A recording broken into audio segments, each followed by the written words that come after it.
Have you ever noticed a kind of silence that isn't peaceful at all? It's a silence that grows deep inside a person who might have been a child who once tried to speak, to share, to connect, but learned over time that their words seemed to fall into empty spaces. They were left unanswered, unheard, and unnoticed. So, very slowly, they began to pull their voice back into their chest. They taught themselves to disappear, to become invisible, rather than risk the sting of rejection one more time. Psychology tells us that the human brain is incredibly adaptable, especially when it comes to emotional danger. For a sensitive child, the world can feel overwhelming, and when their attempts to reach out are met with indifference or dismissal, their brain quickly learns. It identifies a pattern.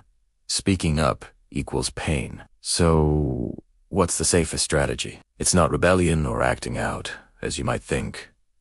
For many, it's quietness. That quietness becomes a habit, a reflex so deeply wired into their being that it follows them, like a shadow long into adulthood, even when the original danger is gone. De truth, Isa's extensive research shows. Children who grow up being ignored don't stop talking because they suddenly have nothing to say. They have a universe of thoughts, feelings, and ideas inside them. They stop talking because they've been conditioned to believe that no one actually wants to hear them. This plants a seed of a core belief, a belief that their thoughts are an inconvenience, and their feelings are an unnecessary burden on others. But here's the crucial part.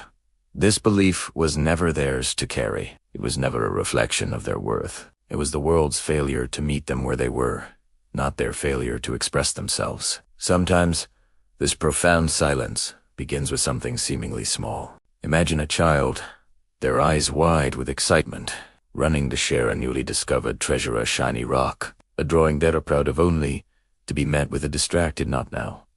Or picture them trying to explain why they're hurt, their lip trembling, and an adult laughs it off, telling them they're being too sensitive or overreacting. In that single, fleeting moment, something gentle and trusting inside them wilts. They learn the concept of emotional minimization without ever hearing the term. Psychology calls this learned suppression. It's the brain's instinctual way to protect itself from the repeated pain of invalidation. It simply starts shutting down the very thing that makes it vulnerable, its own emotional expression. Other times, this silence grows in a home that's already full of noise. Not necessarily the noise of shouting, but the noise of louder personalities that always dominate the space. The sensitive child might stand in doorways, patiently waiting for a pause in the conversation, a small opening to share a thought, but that pause never comes. They slowly, painfully learn that their voice has no space here. Their brain, in its constant quest for survival, starts practicing invisibility. It becomes a skill. This is why, as adults, they might hesitate before speaking in a meeting. It's why they rehearse entire conversations in their mind, trying to find the perfect, least intrusive way to say something. It's why they feel an unexplained, gut-wrenching fear of taking up emotional space.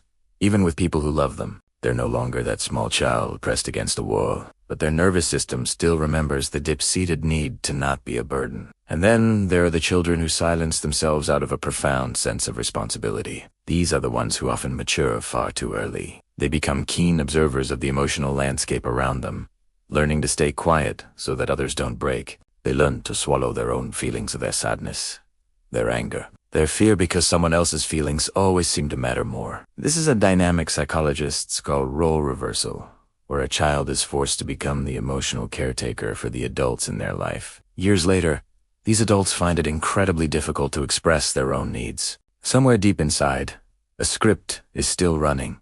A script that says asking for help, for support, for a shoulder to lean on, is selfish. It was never selfish, but the feeling persists. There's another path to this silence, one carved by punishment. Not necessarily physical punishment, but something that can be just as damaging. Emotional withdrawal, the disappointment in a parent's eyes, the cold shoulder, the silent treatment. This kind of emotional absence teaches a child's brain a devastating equation. Expression equals loss. Speaking my truth means I might lose your love, your approval, your presence. The safest option, then, is silence. And this silence becomes a carefully engineered identity. They become the quiet friend, the calm one, the easygoing person who never complains. But beneath that placid surface, there was often a lifetime of words they were never allowed to release, a well of feelings they were taught to bury. But here is the most important thing that psychology also tells us. The brain is not fixed. It is neuroplastic. The neural pathways that were created in childhood are not permanent sentences. The voice that was once buried can be recovered. It can be coaxed out, gently and with patience, because your silence was never a flaw. It was never a sign of something being wrong with you.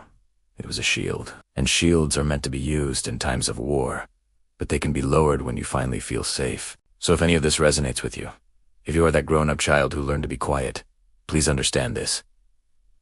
Your quietness was not weakness. It was a masterful strategy for survival. And survival is a testament to your incredible strength. But that strength doesn't have to stay in silent survival mode forever. Strength can grow into expression. Expression can grow into connection. And connection can grow into deep, profound healing. You deserve to be heard. Not because you learned to shout over the noise, but because your voice always mattered, even when no one else was listening.